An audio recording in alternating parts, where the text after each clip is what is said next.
Of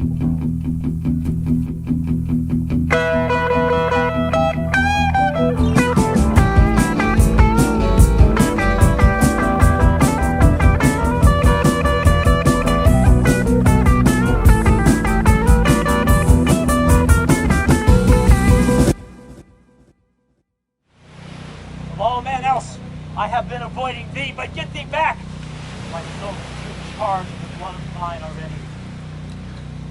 I have no words! My voice is in my soul! I'm now bloody a villain that turns can give thee out!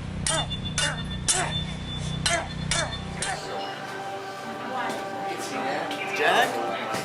How's it going, man? What's going? What you guys up to? Not much. This is my daughter, Anna. She threw me a surprise by climbing up my fire escape and breaking into my apartment. Alright, well, if you guys need anything, just let me know.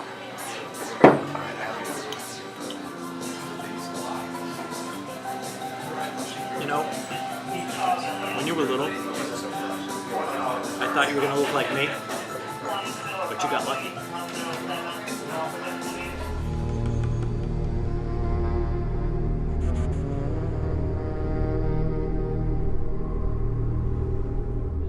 If we'd listened, if we dealt with this phenomenon properly, without emotion, it wouldn't have come to this. Citizens may no longer occupy private residences, no matter how safely protected or well-stocked, for organized disposition. Fellow Americans. God, I'd love to say that. It makes me feel presidential. Jody, hurry. What's that thing doing here? Don't mind him, he's just grumpy. This is where I put together all the things I need to go and hunt and find and kill the chupacabra. I see you. The count of three. 1, 2. What exactly were you trying to shoot? Interviewers. My name is Billy Phillips from Little Water,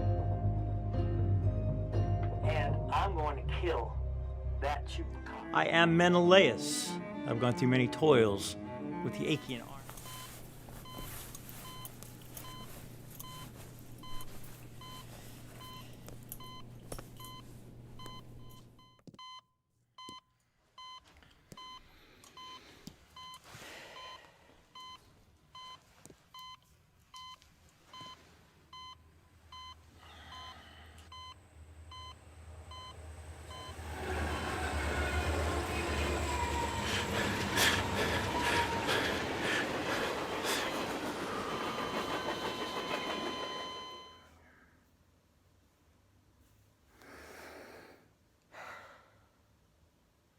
And these, the dreams, writhe in and about, taking hue from the rooms and causing the wild music of the orchestra to seem as the echo of their steps. And anon there strikes the ebony clock which stands in the hall of velvet. And then, for a moment, all is still, and all is silent, save the voice of the clock. The dreams are stiff frozen as they stand, but the echoes of the chime die away. They have endured but an instant, and a light, half-subdued laughter floats after them as they depart. And now and again, the music swells, and the dreams live and writhe to and fro, more merrily than ever, taking hue from the many-tinted windows through which stream the rays from the tripods. But to the chamber which lies mostly westward of the seven, there are now none of the makers who venture, for the night is waning away, and there flows a ruddier light through the blood-colored panes, and the blackness of the sable drapery appalls. And to whose foot falls upon the sable carpet, there comes from the near clock of the ebony a muffled peal more solemnly emphatic than any which reaches their ears, who indulge the more gaieties of the other apartments.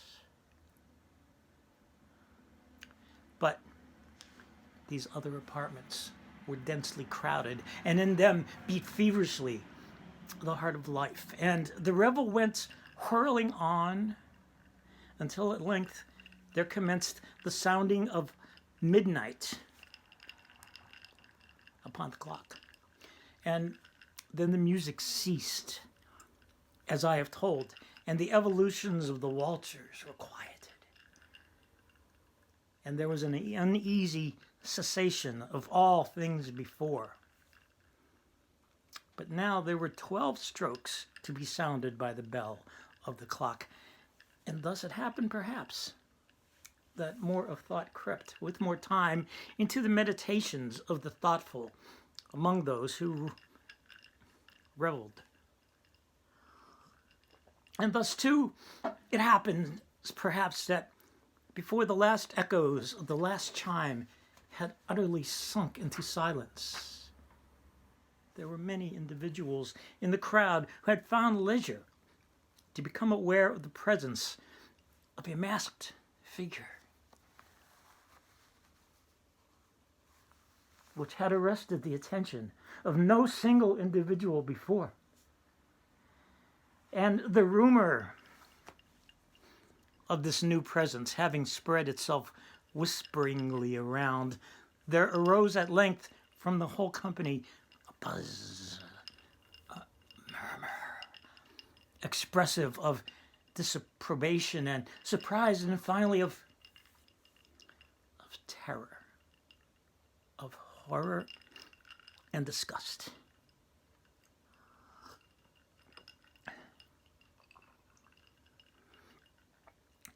In an assembly of phantasms, such as I have painted, it may be supposed that no ordinary appearance could have excited such sensation. In truth, the masquerade license of the night was nearly unlimited, but the figure in question had out-Heroded Herod and gone beyond the bounds of even the prince's indefinite decorum. There are chords in the hearts of the most reckless which cannot be touched without emotion.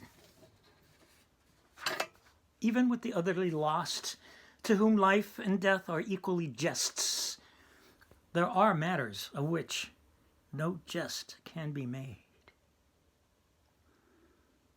The whole company seemed now deeply to feel that in the costume and bearing of the stranger neither wit nor propriety existed. The figure was tall and gaunt, and shrouded from head to foot in the habiliments of the grave.